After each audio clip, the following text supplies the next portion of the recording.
با مقصد رشد سیاحی داخلی، بلندبرداشتن حس خودشناسی ملی و شناسایی بیشتر کارمندان ساختارهای شهری با تاریخ و فرهنگ و امکانات‌های سیاحی کشور، با ابتکار مقامات اجرایی حاکمیت دولتی شهر دوشنبه خط‌سیرهای سیاحی داخلی راه اندازی گردیدند.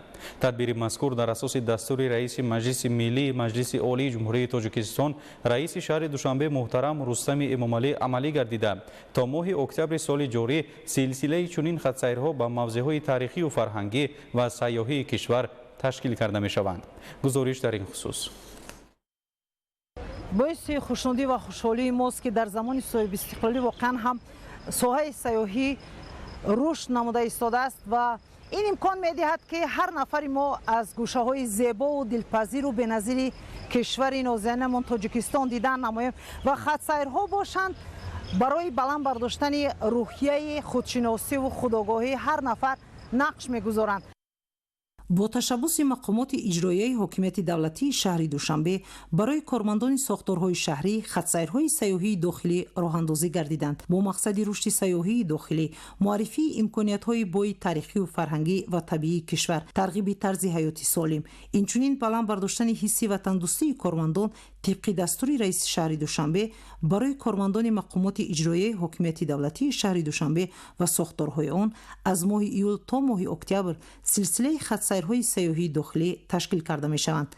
تطبیق اقدام مذکور وابسته به رشد سیاحی داخلی به راه مانده شده برگزاری خط‌سیرها در روزهای استراحتی پیش بینی گردیدند.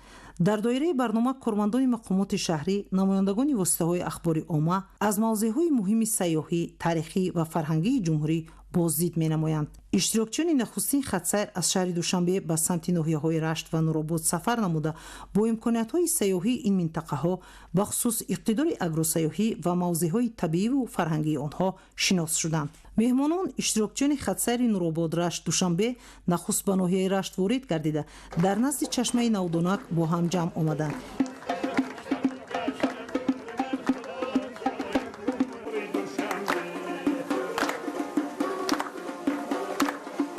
این چشمه یکی از قدیمترین، معروفترین و سرآدمترین چشمه‌های وادی رشت به شمار می‌رود که با آبی صاف و یخ بسته دقت هر یک مهمان را جلب می‌کند. در دایره برنامه روز اشتراکچیان از موضوعهای جالب سیاحی ناحیه رشت از جمله از باغ بوتانیکی، آثارخانه کشورشناسی و دره زیبا منظر کمراب بازدید نموده از طبیعت دلفریب، منظره‌های ناتکرار کوهستان، هوای مصفا و امکانات‌های فراوان سیاحی این گوشه زیبا منظر کشور بهره‌ور گردیدند. اینچنین برای اشتراکچیان چرابینی فرهنگی و فراغتی تشکیل کرده شد. در ادامه سفر اشتراکچیان خط‌سیر به ناحیه نورآباد رهسپار گردیدند.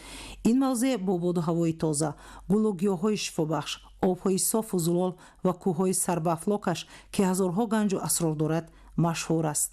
شام همان روز در ناحیه نورآباد اشتراکچیان خط‌سیر فیلم حجتی امامعلی رحمان حامی صلح جهان را با طور دسته‌جمعی تماشا کردند. در ادامه سفر اشتراکچیان در ناحیه نورآباد از نمایشگاه عکس‌ها دایر به تشبث‌های بین‌المللی پرزیدنت جمهوری تاجیکستان پیشوای ملت محترم امامعلی رحمان در ساحه آب و حفظ پریخ‌ها بازدید نموده با تشبث‌های جهانی جمهوری تاجیکستان در سمت حفظ ذخیره‌های آبی و پریخ‌ها از نزدیک شناس شدند. سپس اشتراکچیان از باغ فرهنگ و فراغتی ناحیه نورآباد و فضای سبز و خرم آن دیدن نموده از طبیعت زیبا، محیط فارم و امکانات‌های فراغتی این موضع بهره‌ور گردیدند.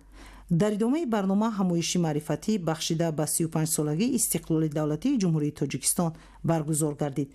در همایش تاکید گردید که استقلال دولتی بزرگترین دستاورد ملت تاجیک بوده.